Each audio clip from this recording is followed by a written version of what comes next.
In the cold dawn of a March morning in the year 1016, the waters of Oslofjord stood witness to one of the most pivotal moments in Viking history.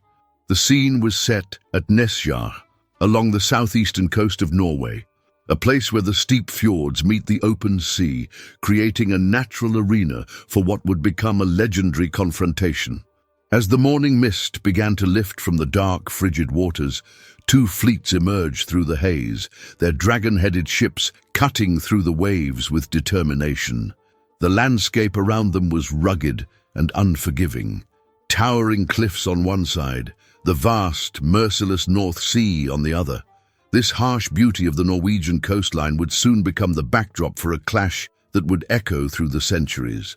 What makes this moment so extraordinary is not just the battle itself, but what it represented. Norway in the early 11th century was not the unified kingdom we know today. It was a patchwork of territories controlled by powerful local chieftains with shifting allegiances.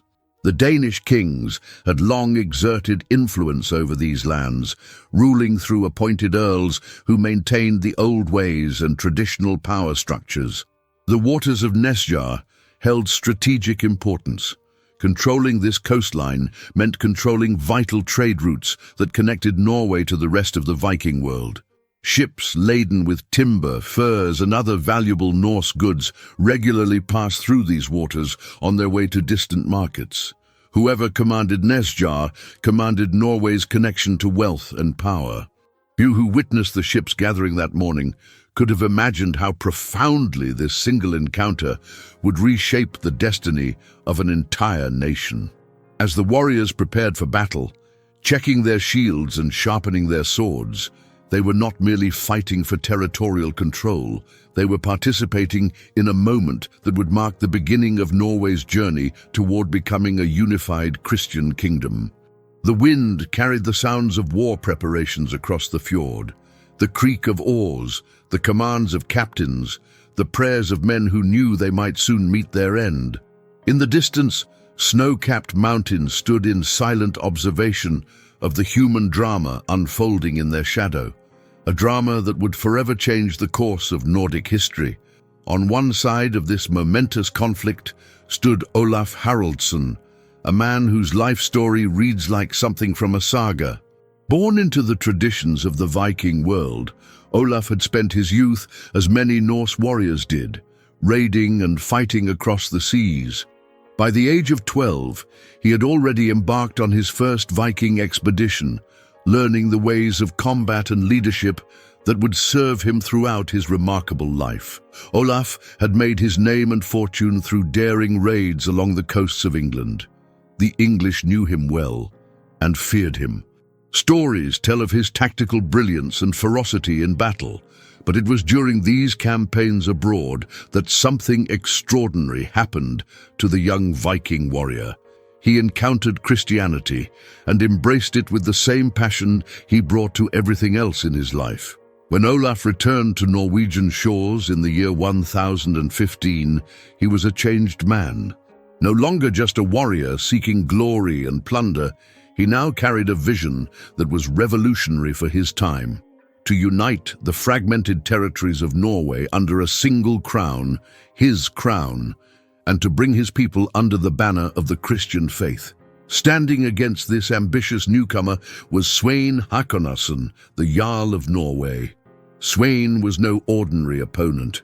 As the son of the powerful Jarl Hakon, he represented the old guard, the traditional power structure that had governed Norway for generations. Supported by King Nut of Denmark, Svein was the defender of a system where local chieftains held authority over their territories while acknowledging Danish overlordship. What made this confrontation so fascinating was that Svein himself was caught between worlds. His father, Hakon, had been a steadfast defender of the old Norse gods, but Svein had more pragmatic attitudes toward the new religion spreading through Europe. Still, he recognized the threat that Olaf's vision of a unified Christian Norway posed to the established order and to his own power. Behind both men stood powerful allies and supporters. Olaf had gathered around him a coalition of chieftains who saw the potential benefits of unification, while others followed him out of personal loyalty or religious conviction. Some were drawn to his charismatic leadership, the way he could inspire men with his words and lead by example on the battlefield. Sweyn's supporters were largely conservative forces, chieftains who valued their independence and were suspicious of Olaf's centralizing ambitions. They saw the Danish connection not as foreign domination, but as a pragmatic arrangement that preserved their local autonomy while providing protection from external threats. As these two men prepared to face each other at Nesjar, they represented not just two armies, but two visions for Norway's future. One looking backward to the traditional Viking power structures, the other forward to a new kind of kingdom.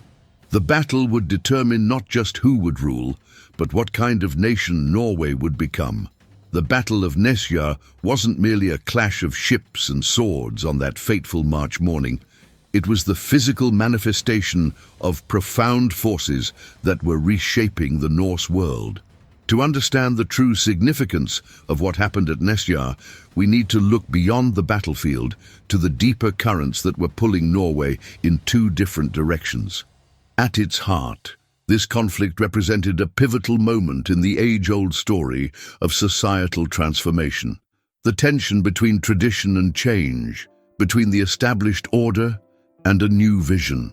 The old Norway was a tapestry of semi-independent regions, each governed by powerful jarls who jealously guarded their autonomy while maintaining loose ties to Danish overlords. This system had served the Norse people for generations, allowing local leaders to maintain the ancient customs and respond to the specific needs of their communities. But the early 11th century was a time of monumental change across Europe. The old tribal and clan-based systems were giving way to more centralized kingdoms. Christianity was spreading northward, bringing with it not just new religious practices, but entirely different concepts of kingship, law, and society. The idea that a single ruler could claim divine authority to govern an entire people was revolutionary in the Norse context, and deeply threatening to those who prospered under the old arrangements. What makes the Battle of Nesjar so fascinating is that it wasn't just about who would rule Norway, it was about what Norway would become. Olaf's vision of a unified Christian kingdom would fundamentally alter the social fabric of Norse society. Under the traditional system, power flowed upward from local assemblies called things, where free farmers had a voice in governance. The Jarl system preserved elements of this participatory tradition. But Olaf's model of kingship, influenced by Christian Europe, suggested a different arrangement, power flowing downward from a divinely appointed monarch. For the common people of Norway, the farmers, fishermen, and traders, this conflict presented difficult choices. Many valued the old ways and the voice they had in local governance. Others saw potential benefits in unification, standardized laws, protection from Danish interference, and the international connections that came with joining the broader Christian community. Some communities were already partially Christianized, while others remained devoted to Thor, Odin, and the old gods. Behind the battle lines at Nesjar lay these competing worldviews, not just about who should rule, but about fundamental questions of identity and legitimacy. Was true authority derived from tradition, from the consensus of local chieftains and the things? Or did it come from divine right, from the blessing of the Christian God upon a single ruler? Was Norway to remain a collection of regions with distinctive local cultures, or was it to become a unified nation with a shared identity? As the warriors prepared to meet in battle, few may have articulated these questions so explicitly, but all understood intuitively that they were fighting for more than territory. They were fighting for different visions of what it meant to be Norse. The Battle of Nesjar would not just determine who sat in power, it would set Norway on a path that would fundamentally transform its society, culture, and place in the medieval world. To truly grasp the significance of the Battle of Nesjar, we need to step into the everyday world of 11th century Norway. Imagine waking up in a longhouse, smoke from the central hearth filtering through the thatched roof above, as the first light of dawn breaks over the fjords. This is Norway, in the year 1016, a land of stark beauty and complex social arrangements that had evolved over centuries. The Norse society of this period wasn't the simple hierarchy that we might imagine. At its foundation stood the bondi, free farmers who owned their land and formed the backbone of the community. These weren't serfs or peasants in the sense we understand from medieval Europe. They were independent landholders who had significant rights and voiced their opinions loudly at local assemblies called things. A successful bondi might own a small fleet of fishing boats, keep livestock, and cultivate fields during the short growing season. Their homes, timber longhouses with central hearths and sleeping platforms along the walls, served as centers of community life. Above the bondi in social standing were the jarls, powerful regional chieftains who maintained their own military retinues and exercised authority over specific territories. The relationship between a jarl and the bondi under his protection was reciprocal rather than strictly hierarchical. The jarl provided leadership in war, settled disputes, and organized communal defense, while the bondi supported him with loyalty, taxes, and military service when needed. What's fascinating about this arrangement is how participatory it was for its time. When important decisions needed to be made, the thing would be convened, an assembly where free men could speak their minds and influence local policy. Women, though not typically present at the thing, exercised considerable authority within the household and could even inherit property, rights that were unusual for the period. Daily life revolved around the seasons and the sea. The harsh Norwegian winters meant that careful preparation was essential for survival. Fall was a time of slaughtering animals that couldn't be fed through winter, smoking and salting meat, and brewing ale for the long, dark months ahead. Winter itself brought indoor activities, weaving, carving, storytelling around the fire as skalds, poets, recited ancient tales of gods and heroes. Spring meant ship repair, planting, and preparation for summer trading or raiding expeditions. Religion was woven into everyday existence. The Old Norse faith wasn't just about Thor and Odin. It encompassed a complex system of beliefs about fate, honor, and the natural world. Sacred groves and stone circles marked places where the boundaries between worlds seemed thin. Rituals marked the turning of seasons and important life events. Yet by 1016, Christianity was making significant inroads, bringing new ideas about morality, afterlife, and social organization. Trade connected these communities to a wider world. Even modest farms might possess silver coins from Baghdad, glass beads from the Mediterranean, or fabrics from Constantinople, testament to the far-reaching networks that Viking ships had established. Market towns were emerging at strategic points along the coast, places where farmers, traders, and craftspeople exchanged goods and news. In this world, personal relationships and reputation mattered immensely. Without a formal police force or standing army, social control depended on concepts of honor and shame. A man's word was his bond, and breaking faith could lead to being outlawed, effectively expelled from society's protection. Blood feuds between families could persist for generations, though they were often resolved through carefully negotiated payments of compensation. When Olaf and Svein faced each other at Nesjar, they weren't just fighting for political control. They were proposing different futures for this intricate social fabric. Would the things retain their traditional authority, or would power become more centralized? Would the old gods continue to be honored, or would the White Christ become the focus of devotion? Would the jarls maintain their semi-independent status, or would they become servants of a unified crown? For the bondi, standing on the decks of those warships, these weren't abstract questions. They were deeply personal choices about the world they wanted to pass on to their children. As the first pale light of dawn broke over the fjords on that fateful spring morning in 1016, an eerie calm hung over the waters of Nesjar. The surface was like polished silver, disturbed only by the approaching warships as they moved into position. This tranquility would soon give way to one of the most consequential naval battles in Norse history. Olaf Haraldsson had prepared meticulously for this confrontation.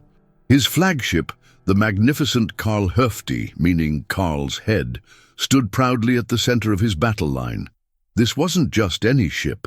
It was a masterpiece of Viking shipbuilding, its prow adorned with a gilded dragon head that could be mounted or removed depending on whether the ship was approaching friendly or hostile shores. The dragon head, now fixed firmly in place, glinting in the morning sun, served both as a symbol of Olaf's power and as a psychological weapon to strike fear into enemy hearts. According to the sagas, Olaf had personally supervised the arrangement of his fleet. His most trusted warriors, men who had followed him through his campaigns in England and beyond, commanded the vessels flanking the Karlhöfti. He placed his lesser experienced crews on the wings, where they would be less likely to face the brunt of the initial assault, but could still contribute to the battle's outcome. Across the water, Svein Hakonarsson surveyed his own impressive armada. The Jarl had assembled a larger force, drawing ships and warriors from across his territories and from his Danish allies. The traditional Norse battle formation, the famous swine array, where ships formed a wedge like a boar's head, was visible as his fleet advanced. Swein's confidence was palpable. By all conventional military wisdom, his superior numbers should have ensured victory. As the distance between the fleets narrowed, the sound of war horns echoed across the water. Warriors on both sides beat their weapons against their shields, creating a thunderous cacophony designed to bolster their own courage and shake the resolve of their enemies. The air filled with battle cries, some invoking Christ, others calling upon Thor and Odin for strength and victory. The first phase of the battle followed traditional Norse naval tactics, ships maneuvering for position, trying to gain the advantage of the morning sun at their backs to blind their opponents. But it was what happened next that would be recounted in sagas for generations to come. Olaf unveiled his secret weapon, a tactical innovation that would change the course of the battle. Unlike traditional Viking naval engagements where ships would lash together for boarding actions, Olaf had modified some of his vessels with elevated platforms. On these stood his finest archers, many of them veterans of campaigns in England, where they had learned advanced archery techniques unknown in Scandinavia. The immediate effect was devastating. From their superior height, these archers could rain down arrows on Swein's ships while remaining relatively protected. The first volleys targeted the steersman at the rear of the enemy vessels, creating immediate chaos as ships lost maneuverability and began to drift or collide with one another. Swein's men, expecting to use their numerical advantage in the close quarters, fighting the typically decided Norse naval battles, suddenly found themselves being picked off before they could even bring their ships alongside Olaf's fleet. Contemporary accounts describe the confusion that spread through the Jarl's forces as commands couldn't be heard over the din of battle, and ships struggled to maintain formation. When the fleets finally clashed together, the fighting was savage and intimate. Ships were lashed together with grappling hooks, creating floating battlefields where men fought face to face on heaving decks slick with blood and seawater. The distinctive sound of axe and sword against shield filled the air, punctuated by the cries of the wounded and dying.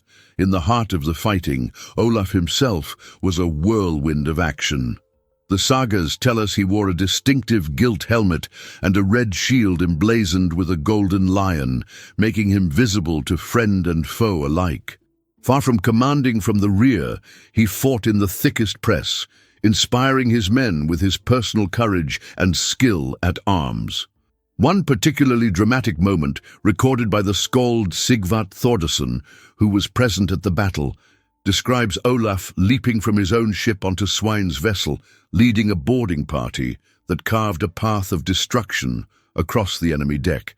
As the morning wore on into midday, the tide of battle began to turn decisively in Olaf's favor.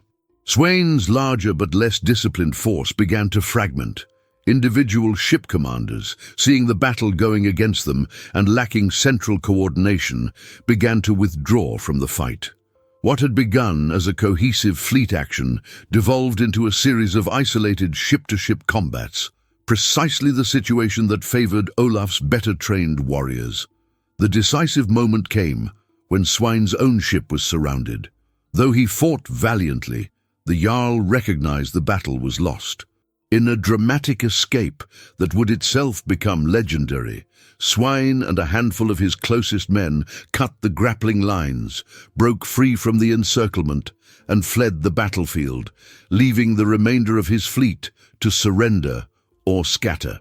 By the time the spring sun reached its zenith in the sky above Nesjar, the waters below were strewn with debris, broken ships, and the bodies of the fallen.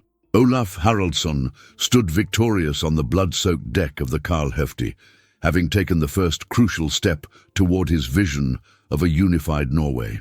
Amid the clash of steel and the spray of seawater at Nesjar, a fascinating cultural drama was unfolding, one that revealed the profound spiritual and intellectual transformation sweeping through the Norse world.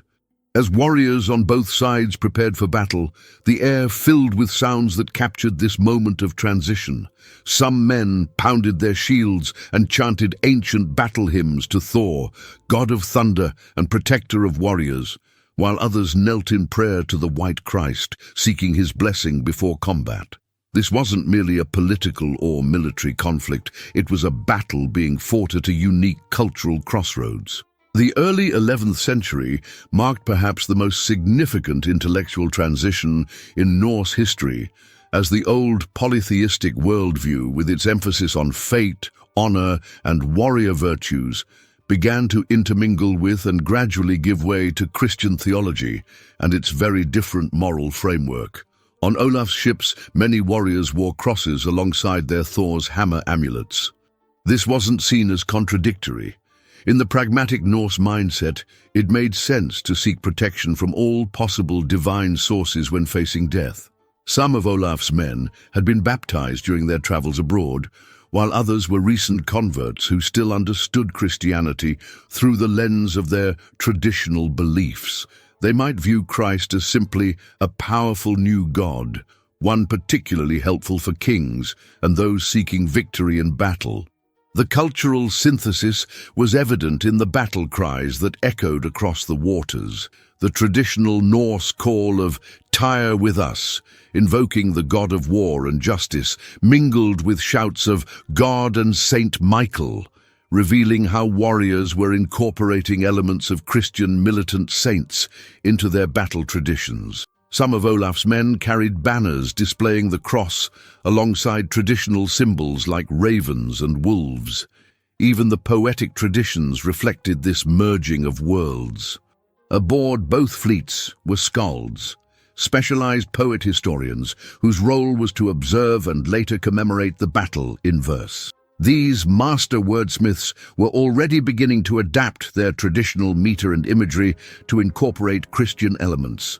The skald Sigvat Thordarson, who fought for Olaf at Nesjar, would later compose verses that blended references to Christ with the traditional kennings, metaphorical phrases that characterized Norse poetry. The intellectual groundwork for this transformation had been laid decades earlier. Trading contacts with Christian Europe had brought new ideas north, and Viking raids on monasteries had resulted in not just plunder, but cultural exchange. Some Norse chieftains had recognized the political advantages of conversion.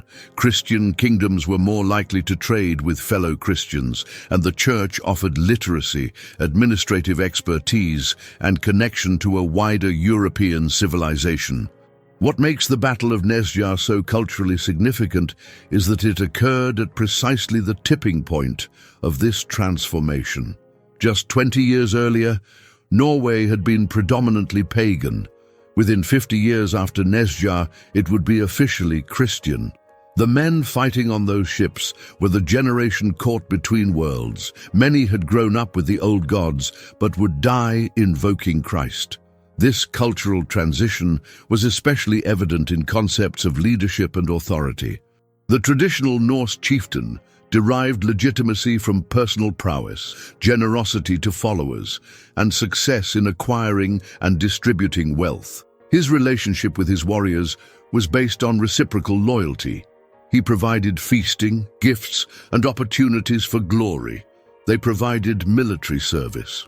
Olaf, however, was beginning to introduce a new concept of kingship derived from Christian Europe, the idea of a divinely appointed ruler whose authority came from God rather than from the consensus of his followers. Even the way the battle was remembered and recorded reveals this cultural shift.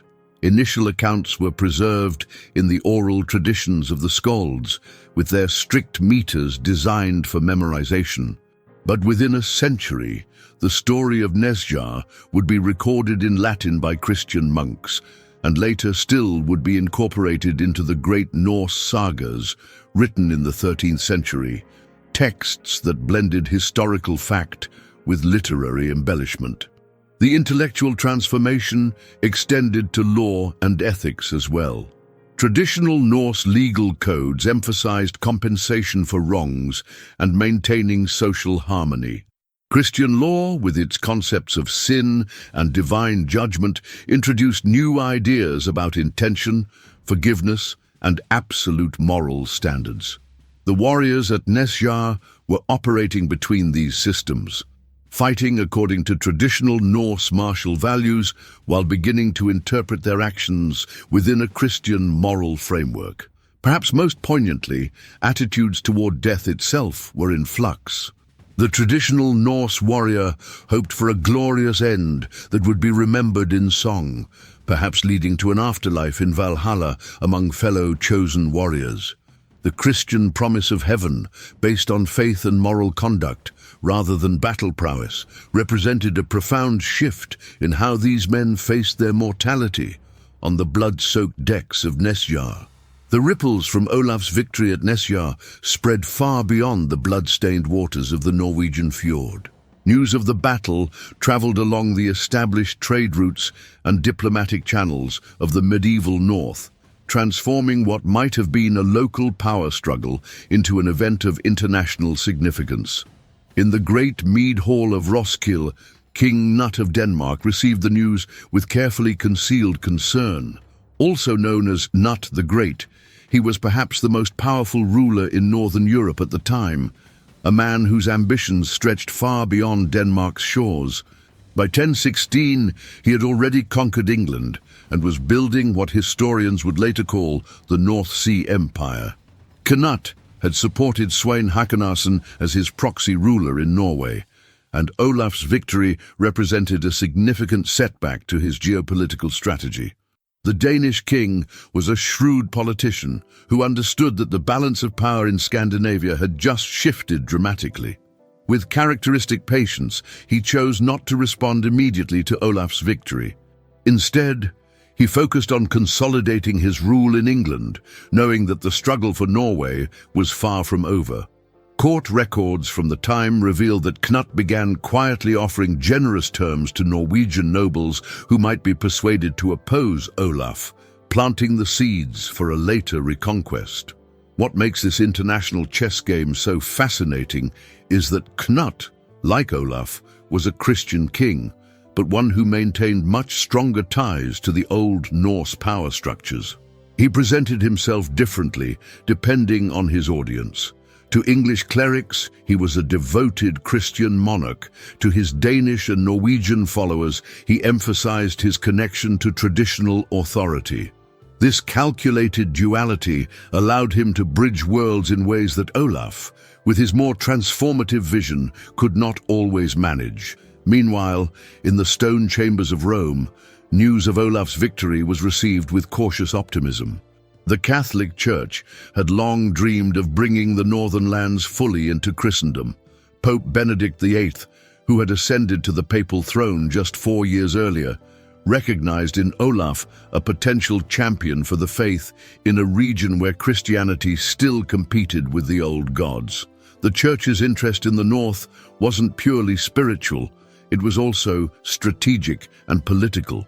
The vast resources of Scandinavia, timber, furs, amber, and especially trained warriors, made it a valuable region to bring under Christian influence.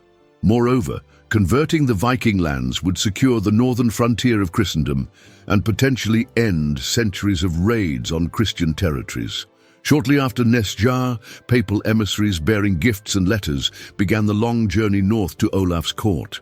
These weren't just any clerics, but carefully selected diplomats who understood the delicate task of encouraging a newly powerful king without seeming to control him. They brought with them not only religious instruction, but practical knowledge, architectural expertise for church building, administrative skills, and literacy that would help Olaf establish a more sophisticated royal government. The Battle of Nesjar also caught the attention of other European powers. In the courts of Normandy, itself founded by Norse settlers a century earlier, Duke Richard II observed developments with particular interest. The Norman dukes maintained cultural and family connections to Scandinavia while being fully integrated into French feudal society.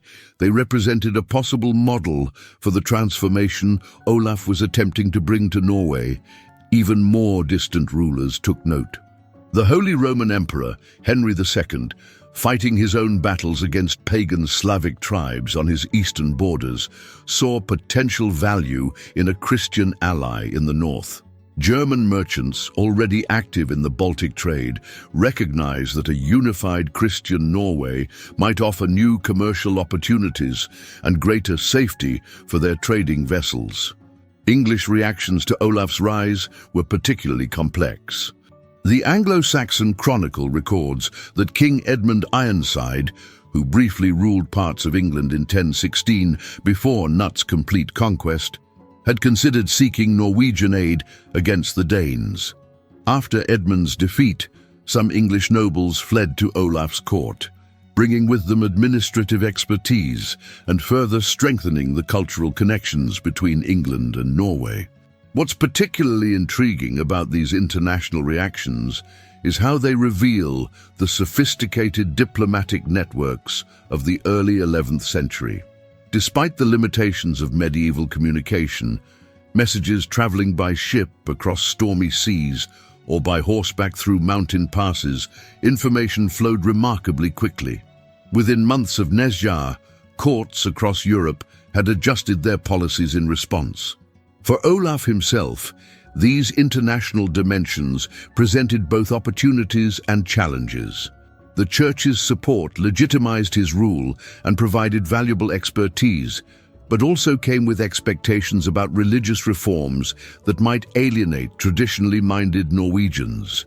Knut's enmity posed a long-term threat, but also allowed Olaf to position himself as the defender of Norwegian independence against Danish imperialism. The Battle of Nesjar, therefore, wasn't just a turning point in Norwegian history.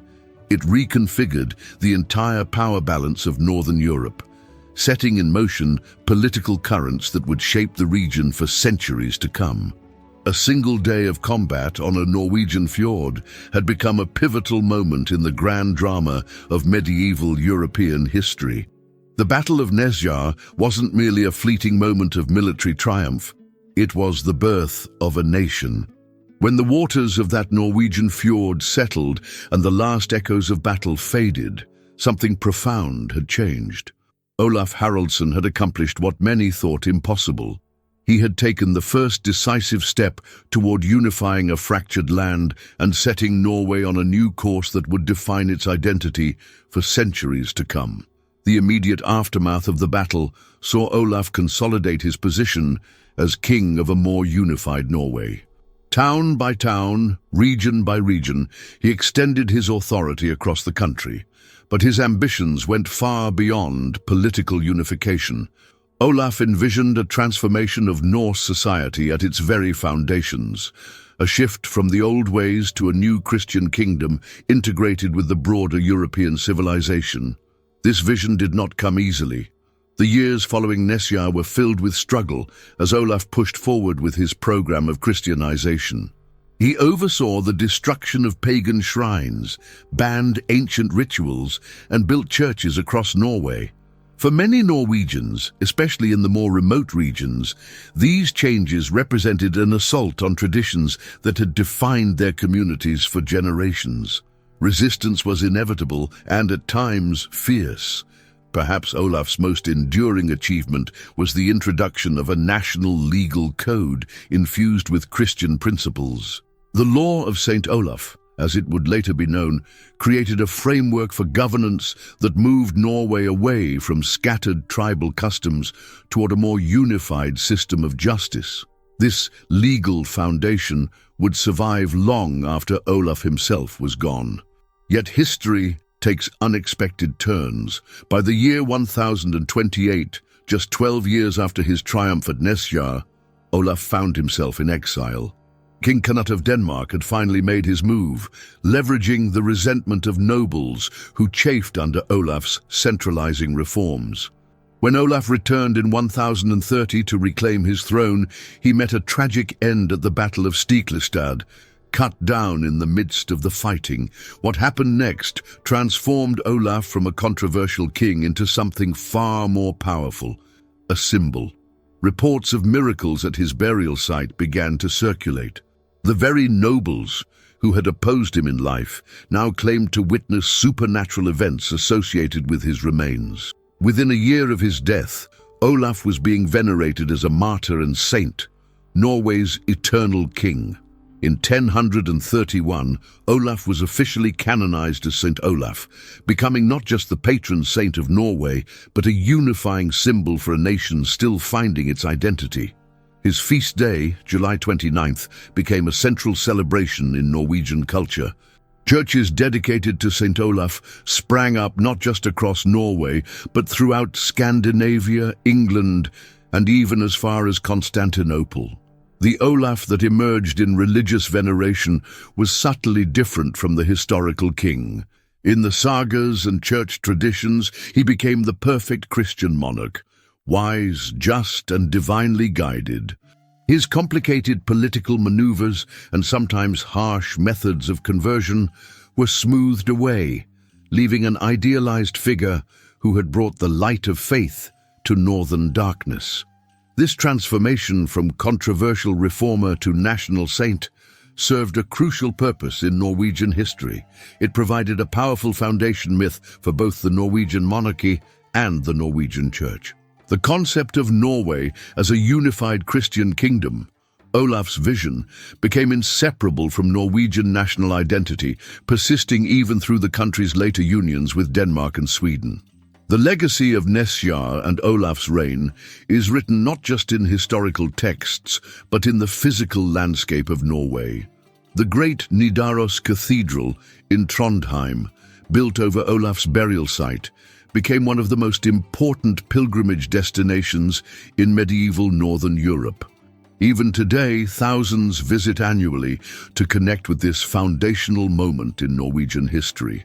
If you travel to the Oslofjord region today and stand on the shores near where the Battle of Nesjar likely took place, you'll find no monuments, no plaques marking this pivotal event.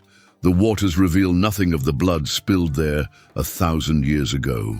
Yet the battle's impact surrounds you in less visible ways, in Norway's laws and institutions, in its national symbols, and in the very existence of Norway as a unified nation. The story of Nesjar reminds us that nations aren't inevitable natural entities. They're created through moments of decision and action, through the vision of individuals and the collective choices of communities. The Norway we know today began to take shape on those cold waters in March of 1016, when a returning warrior with a transformative vision risked everything to create something new. Perhaps the most remarkable aspect of this battle's legacy is how Olaf's defeat of swine came to be seen as more than just a political or military triumph. In Norwegian historical consciousness, it became a symbolic victory of a new order over the old, of unification over fragmentation, of a nation finding its distinctive voice in the concert of European kingdoms. Every nation needs its founding myths, its heroes, and its pivotal moments. For Norway, the Battle of Nesjar and the subsequent canonization of Olav provided all three, a perfect storm of elements that could forge a national identity strong enough to withstand the tests of time. 1,000 years later, the echoes of that distant battle continue to reverberate through Norwegian culture, a testament to how profoundly a single day of combat can shape the centuries that follow.